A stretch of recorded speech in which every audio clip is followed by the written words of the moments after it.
Parfait.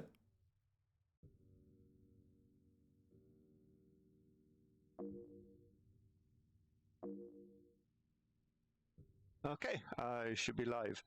So, It should be I'm live. vjsmyth, and this is enemy 0 -%. Alors, salut les -% nerds. is a category I've come up with because normally this game is an interactive movie. Ah, normalement, c'est un jeu qui est un film interactif excellent. First-person segments, and the FMV sequences are unskippable. But this edition, it turns out you can mess with the game files a little bit, and I've mostly skipped the cutscenes out of it. So as you can see here, it's possible to modify the game files a little bit. And yeah. So time will start on first input, and before we begin, Ouais. quick run over what the game is.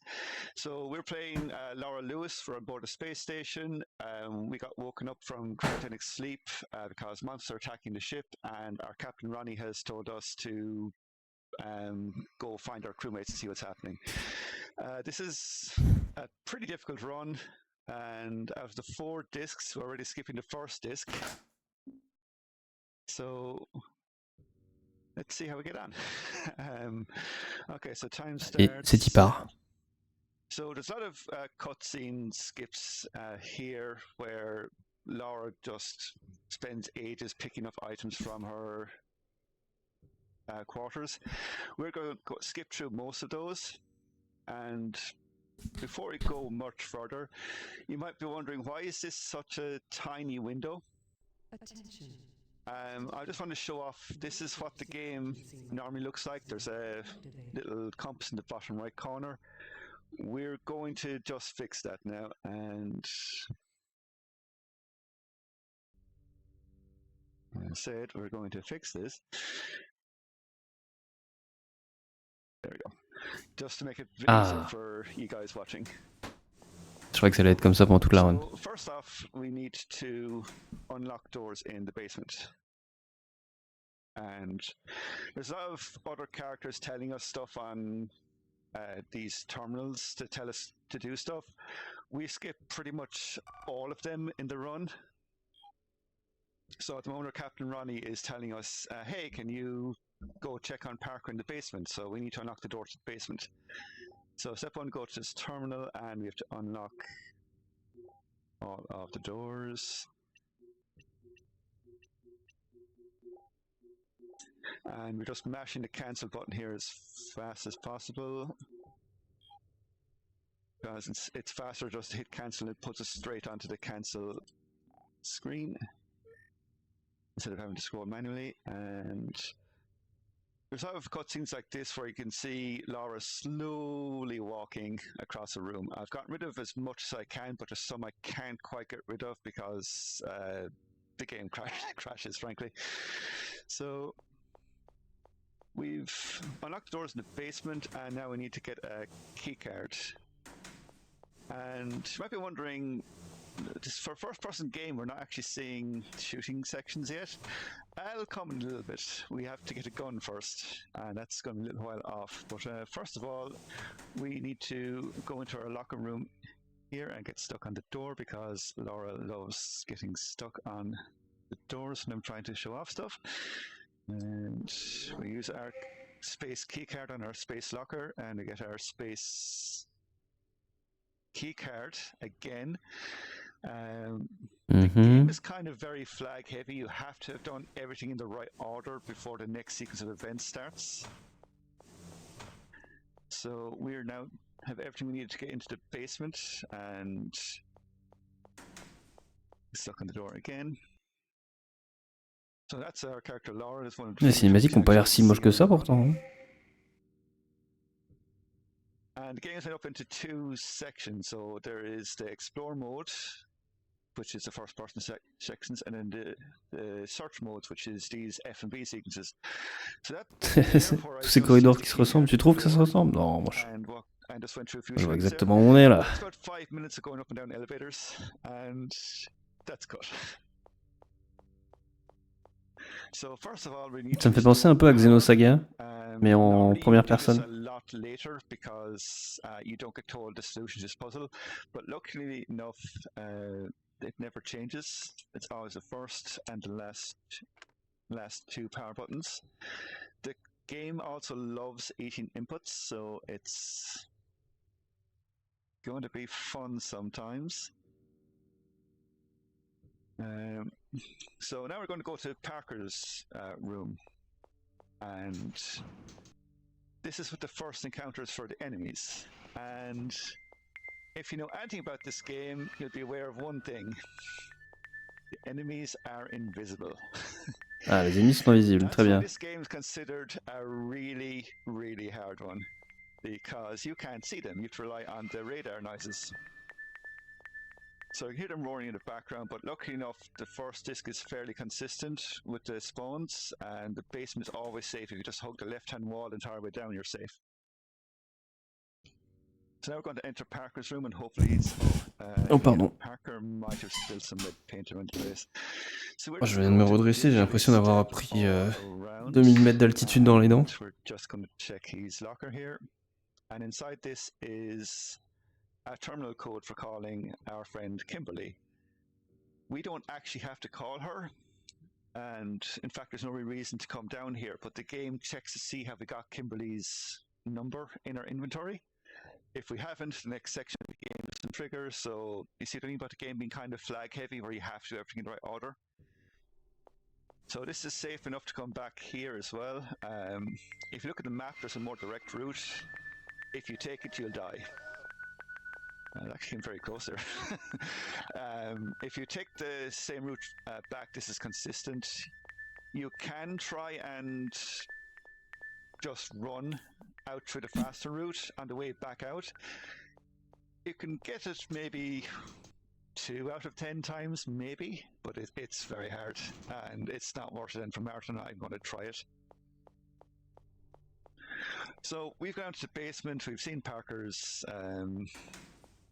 drop red paint everywhere, so he's not going to be helping us because he's busy cleaning it up. And now we come all the way back up, and we're going to go to Marcus's room. Ouais, je sais pas comment tu fais non plus en casu, mais je pense que tu meurs et tu recommences et tu meurs et... Which region and which version of the game you're looking at, because in English in North America and English in PAL it's spelled M-A-R-C-U-S and M-A-E-R-C-U-S. So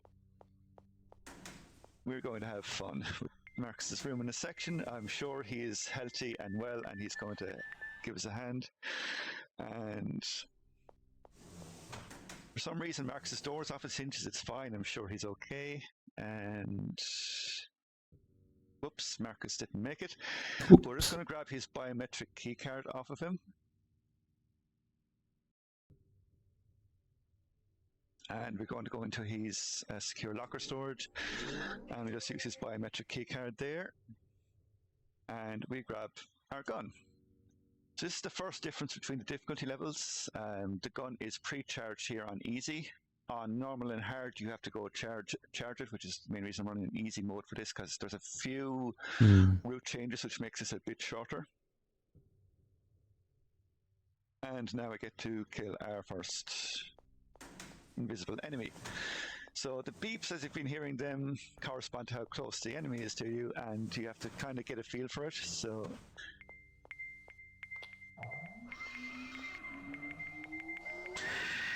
Oh. And that's the first enemy killed. That one is fairly consistent.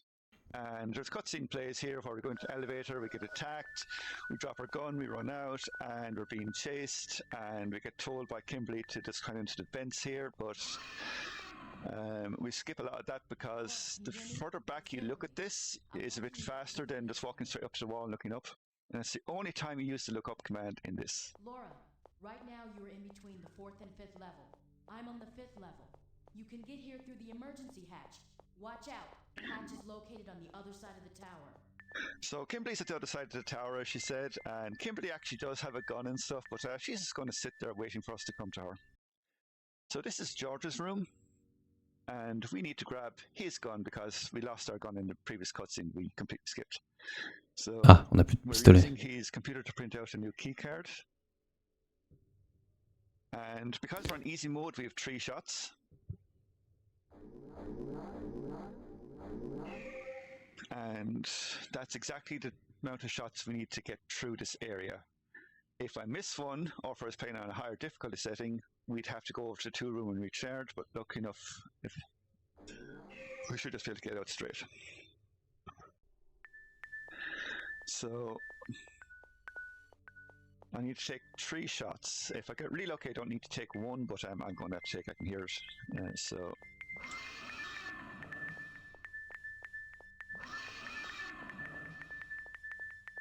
oh, actually, I don't have to shoot him. That's really good RNG.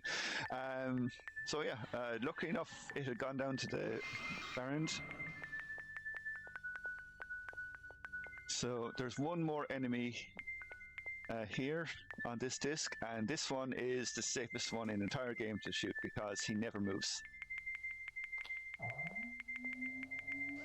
Ah, donc il y a un ennemi qui bouge jamais. And he's blocking this barrier. Parce qu'il bloque So une that's why barrière, he très never bien. moves, because you have to shoot. So now we're through to Kimberly's room, and Kimberly is having a read from a magazine. And so we decide to just use our computer terminal and to just call everybody else, see what they're up to. But before we do that, because she's our co-worker, we decided to just look at her personal files.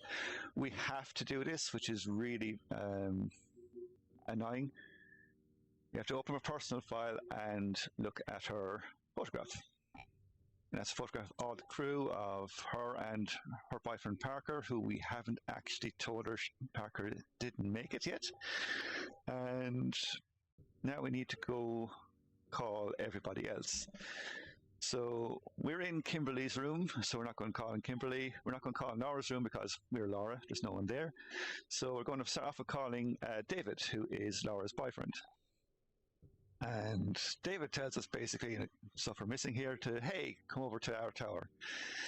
George is not going to answer his phone because, as you can see, connection refused. He's been an ass.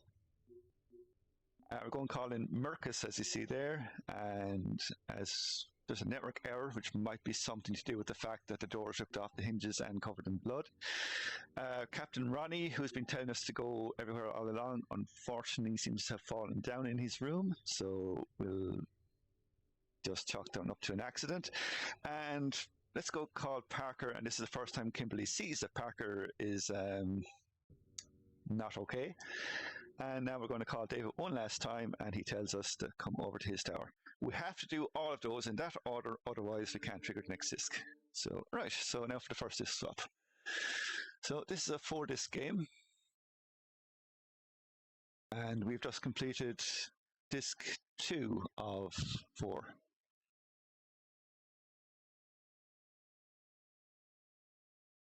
And sorry, this swapping here can be a bit finicky because of Windows. Le disque 2. Okay, so that's disc 1 down. So next up, we decided to go over Kimberly over to the next tower, and Kimberly ran on ahead with a gun because she declares vengeance for Parker, and we're following her along. I'm sure she's fine. This one is fairly consistent as well. You'll never get attacked on at the start of this. And this disc is more puzzle orientated out of the gameplay ones. Cutscene played there where we saw bloodstain from Kimberly, so she's probably not okay. And fun fact, the terminals show maps. You can find a map for this area, and it's just a straightforward walk. So this is the weirdest elevator controls to find. We need to use binary to enter codes. So we're going to go up to the top rooms, which is Ronnie's. And straight off, we find out that Ronnie has a very secure door system where he has a code on it, but he then puts the code right on it. And this is kind of finicky because Laura's hand has to be exactly at the right spot, otherwise she won't pick the switch. So now that we're in Parker's room, we're just going to, Ronnie's room. Ronnie's on the ground, and as you can see, he's actually dead, but all is not lost. He had a pair of sunglasses on him, And they're nice sunglasses, so we're going to take them. Are they necessary in the run? No. But, counterpoint, free sunglasses. So, we look at this. What's wrong? Sorry, it's neutral. Oh, neutral and sorry, I got code wrong there.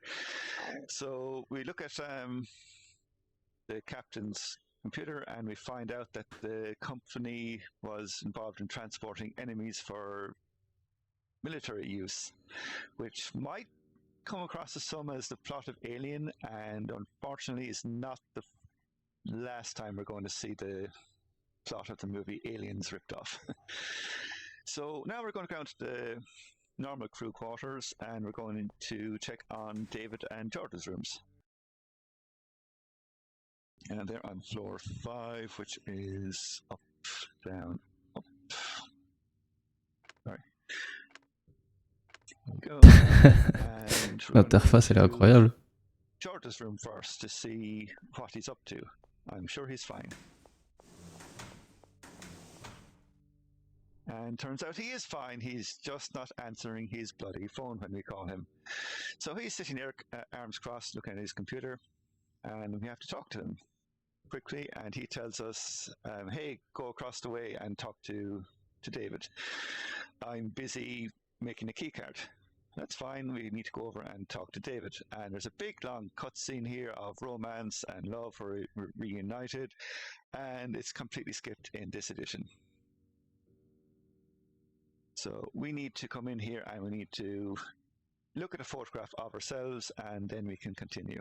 We have to do this. It's mandatory. Otherwise the game doesn't consider us having everything done, because we have to have everything done before the next story event triggers. So now that we've looked at the photograph, we can go back over and talk to George. And George tells us David is in the basement. Go help him out. Even though in the cutscene David told us he's going to the basement, he won't actually be there until we've done everything else so far. So, right. We talk to George one last time, and then George has us go down to the basement. We can charge the gun down the wall, but we don't need to because we actually got a free recharge in between. The disc swap. So now we need to go down to the basement.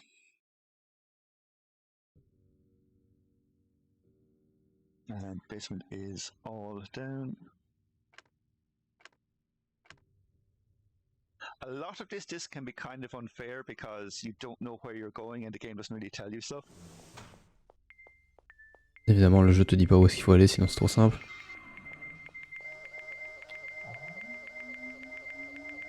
Putain, mais c'est trop chaud en vrai. Okay, we were millimeters from death there, but let's not dwell on that. That's fine. It's fine. Run's going fine. Walked into the wall. Run's going fine. It's grand. It's fine. No, it's 10 out of 10. It's fine.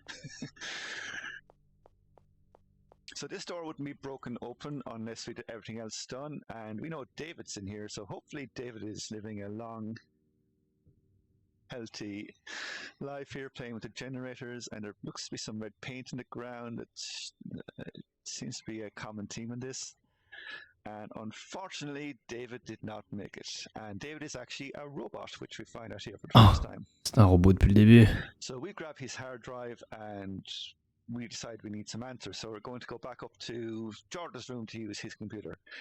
Why aren't we using the computer in Ronnie's room? I don't think it has a disk drive. And that's why we need to go to Jordan's room, because he has a disk drive for it. Yeah, coming back out of here is a little bit on the finicky side, but we'll see how we go. Because this is one the lighting here makes it navigation a little bit annoying coming back out.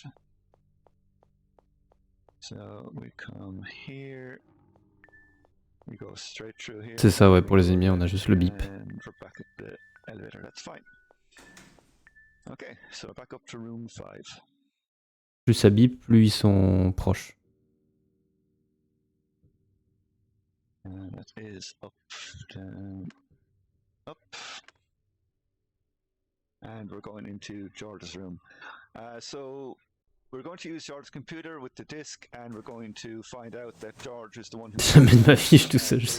And David had some functions like monitoring the crew and being the ship's co-pilot.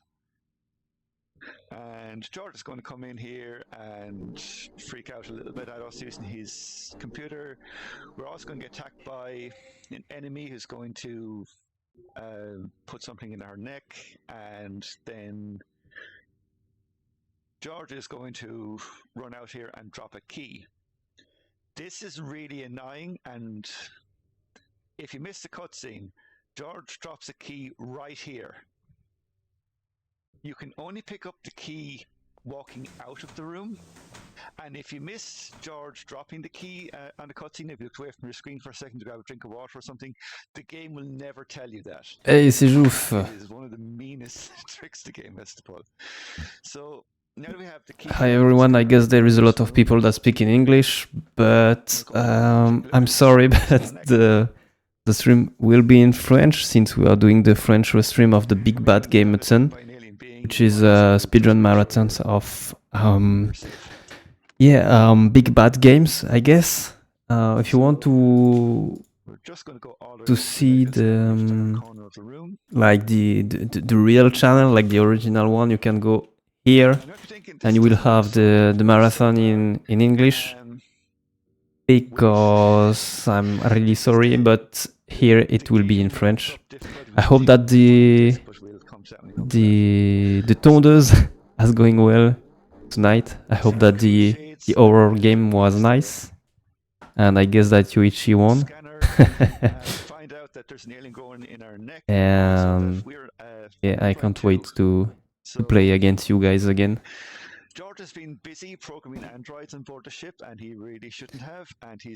Donc pour les francophones, bonjour.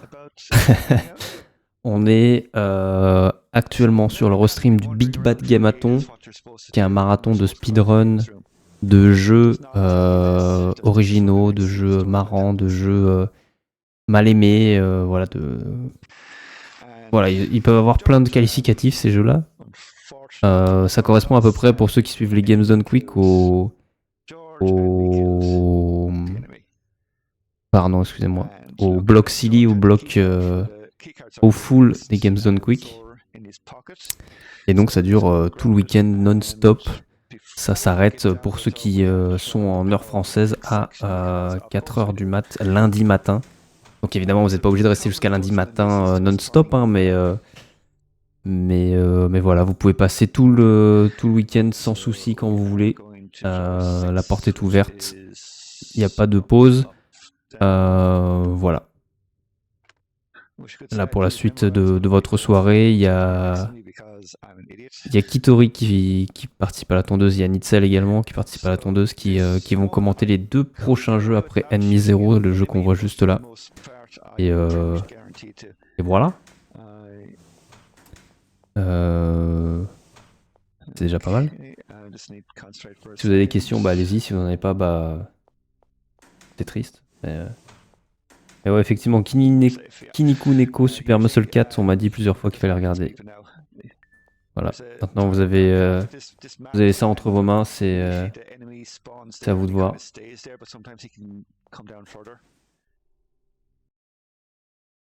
On vous a donné toutes les armes.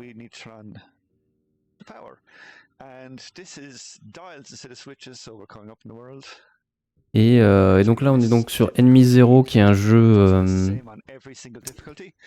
un film interactif normalement. Allez, gros doigt.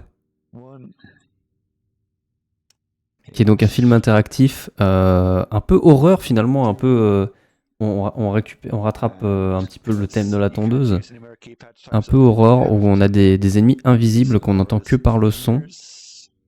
Et donc on est dans un vaisseau, dans une base spatiale un peu chelou, un peu dans le futur. Et honnêtement, je comprends pas tout le reste. Voilà, je suis honnête.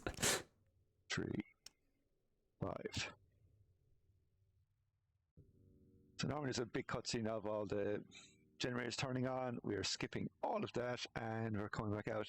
So Il y a un petit côté alien, ouais. pretty much Un peu comme des Dalus Encounter guaranteed to have to fight quelque the part. enemy on the way out. I might get really lucky and he's still over to the far right, but I might doubt it. Let's come back out to the C-junction. Yeah, it's coming in front of us here.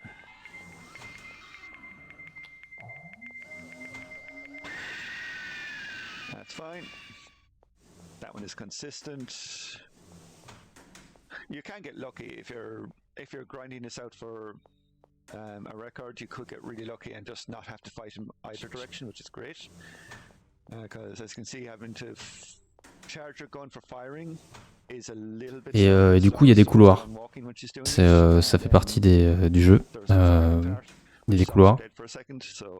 Et pour les couloirs, on peut aller à gauche des fois on peut aller à droite. Et des fois, on peut aller tout droit. Et des fois, on peut activer des trucs. The gauntlet is 9 floors of mazes where we just have to survive. And we have one rest point in the middle of it. And it's not even at the middle point, it's at floor 4. And then we have to get all the way through to floor 9 without dying. Donc là, on va devoir aller à l'étage numéro 9 sans avoir le droit de mourir. D'accord. So let's hope things go a bit better this time around. And this is the disc swap, the final one of the day.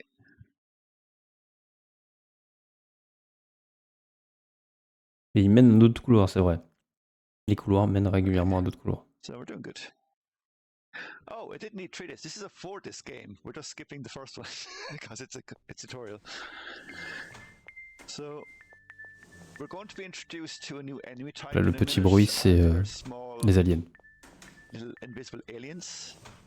Oh, sorry, small visible aliens. So, but first off, we need to get through this section without dying, and please let me get through it without dying. Please, oh, good. We're fine. Donc là, il y en a un peu partout autour de nous. It's usually about 8 out of 10 times you get through that without being attacked, but sometimes an enemy will spawn near the top of it and just meet you at the very top. It's really annoying. So this one is consistent. We'll just be hearing blaring all the time. It's fine. We don't need to worry about it. You might see the door open. We don't worry about it. It's fine. Just keep running. Just keep running. It's fine. It's fine. We're doing good. We're doing good. Okay. So, Ils ont des clochettes, bah j'imagine, ouais. New gun. C'est peut-être en fait des vaches invisibles, brouteuses d'hommes. And now the gauntlet begins properly. So you're going to hear little squishing noises. They're kind of deceptive because they don't really know where they're coming from.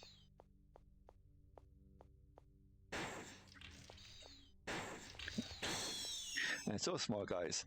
Ah, il y a des petits rats. You don't need a charge shot to kill them. The big invisible ones, you do need a fully charged shot. Okay, oh, sorry, I've been asked to turn up the game audio just a little bit. 1 second.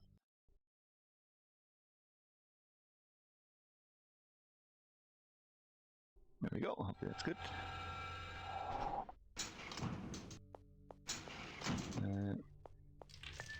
So, kill him. This is the safest room out of all of them. We just keep going straight. And you'll never get attacked in that one apart from the small guy in the ground.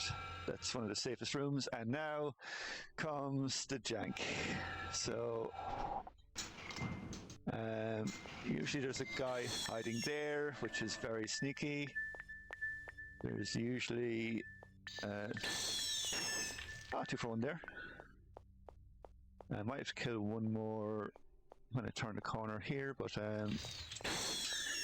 again was sneaky because sometimes he can be further down and you just walk straight into him. So far so good. And this is the room I've died every single bloody time in practice. Ah, c'est là qu'il meurt à chaque fois. This one is difficult because it comes behind you as well, so I'm just going to concentrate. So Il y a un ours.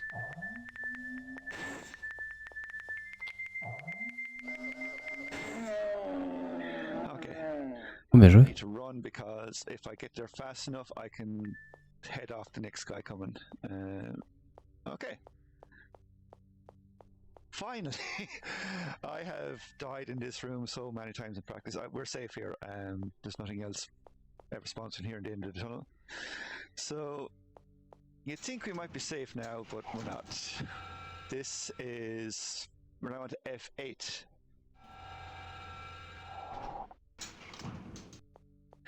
And this one is more an open plan warehouse. And we're kind of hoping for this one that we just get chased the entire time. I almost died there. We're kind of hoping we get chased the entire time. I'm kind of getting worried now about that beeping because it shouldn't be here. Voilà, mais comment il est serein comme ça. Moi, je m'arrête tous les jours. So we just need to. We're almost there. En vrai, c'est fou de connaissance du jeu quand même. Come on. Sorry, I'm concentrating like crazy. Ah! Il s'est fait choper. You died. That's rough. I'm going to load a safety save I have, but yeah, I was hoping to get away with that, but it didn't work. So let us. Now, unfortunately, the save is all the way back at the start of where I got the new gun. And this is I need F7 clear. Sorry, just making sure the right save file. And it J'arrive pas à retrouver la save. 2. Pas comme ça.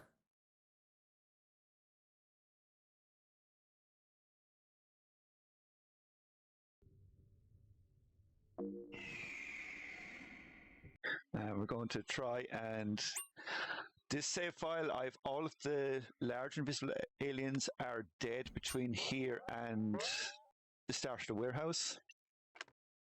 So I just need to worry about dodging the small guys, because unfortunately the small guys constantly respawn whenever you go between the areas. So it should be faster and safer, and if I die again on F8, we'll just do the save where everything is dead. That's more like it. Was kind of hoping to get away with no deaths. Donc il a chargé une save qui est censée être un peu plus simple The game does charge you every time you load and save. En termes de difficulté. We're playing on easy, which is the least offensive of them. But hard mode, you have 16 Je me souviens n'importe quand, j'ai pas vu. Saving costs 3. Loading costs 2. So you can only save a couple of times, and this is a long game. The normal version of this with all the cutscenes is about it's about 2 hours, and this version should be about 35-40 minutes. I could have died there. I was thinking a little bit slow. There is no real safety strats for this section, because if you take your time, an enemy is going to get between you and where you need to go. So we're safe here. Everything is dead apart from when we get to the warehouse, and we're just going to dash through the warehouse. Hope for the best. If I die in the warehouse again, I'll just load a save where everything in the warehouse is dead, but hopefully I won't need to do that. But there is a generous estimate for this because of how temperamental this run can be in the last quarter. Donc là je sais pas trop comment ça marche, mais en gros ça, sur la save qu'il a chargée, il y a tout qui est mort déjà sur ce niveau là, du coup c'est moins compliqué que ce qu'on avait tout à l'heure, où vous sonnez tout à l'heure où ça sonnait de partout là. Okay, so let's try this again.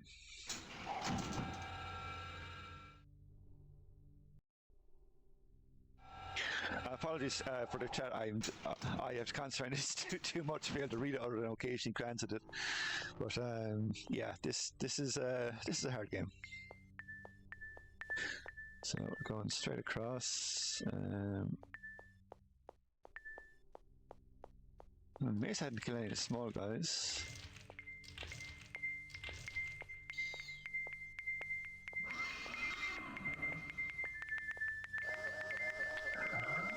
Don't you dare. Ouais. They almost never come into defense. I won't say that's never happened because it does, but it's so rare. Comment il a su, what the fuck? Vous avez vu comment il a reculé comme s'il le voyait? Genre, c'est un truc de ouf.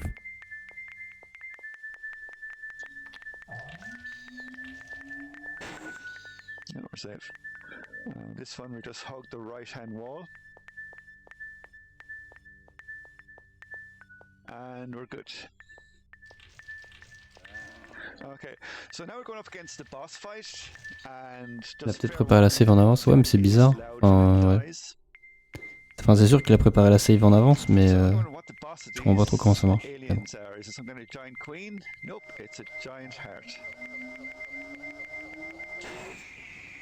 Oh. And it's dead. So you think, wow, now there's a save point, right? No. One more floor. Là, encore un étage avant d'avoir un espace safe. So we now need to.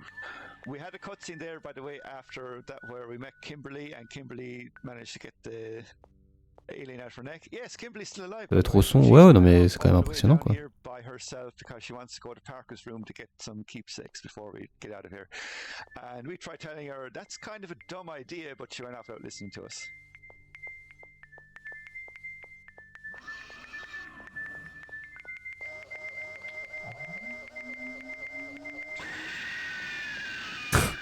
Okay, we almost died there, that's fine. I lost track of the things, please tell me not lost. Hopefully we go right here and then left and we're good, please. Yes, we're good. And now you can save. So this is the first time you can save since the start of F4. It is rough. You can go back up and save after you kill some enemies, but again, you've limited saves and limited loads. So you don't want to be doing it, and especially on hard mode, you're not going to be able to do that easily. So we're actually back in the basement of the first floor. Because we're going into Parker's room, and it's the exact same cutscenes where we just skip, and so we have a gun for going through it. There are more enemies lying around her, so we need to be a little bit better in our movement. And I'm going to take a more direct route now because we have a gun, but it's dangerous as well.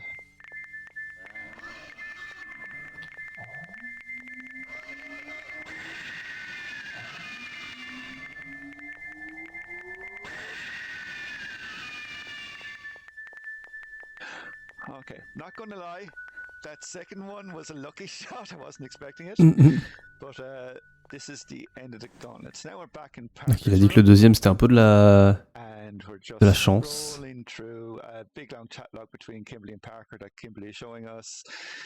Alors ça, à votre avis, c'est un jeu d'infiltration ou un jeu d'horreur, là, les gens de la tondeuse? Un jeu d'espionnage? Kimberly unfortunately decided to set off the self-destruct. So we now need to get the hell back to the escape vessel. Yeah, so bad news. Have you ever been on a long journey and forgot to charge your earbuds and they die near the end of it and you're just... Yeah, so Laura didn't fully charge her radar earbuds, which are telling us where the enemies are, so we're going to have to do the last section without radar. Oh. En gros, il a dit est-ce que ça vous est déjà arrivé de partir en voyage et de pas recharger vos AirPods avant de partir? Voilà, c'est un peu ce qui nous arrive.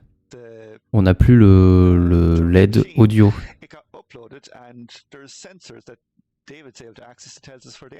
Un jeu de réflexion, ouais, pas bête. Un jeu de puzzle.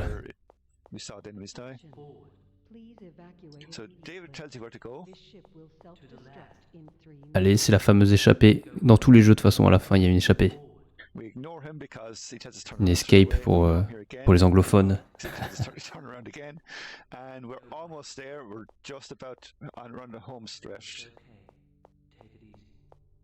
So this could have been worse, but Yeah. Turn that corner, you're almost there. We're gonna make it back. We can make it back. You and I are going back to our hometown. That's right, David. It's this way. We're going to make it. We'll live. We're going to make it. Yes, and that is Time. Okay, so one death. T'as même le runner qui a l'habitude de jouer au jeu, à la fin il est heureux que ça se finisse, ça me tue. So this is a pretty long, lengthy Bon, GG en tout cas.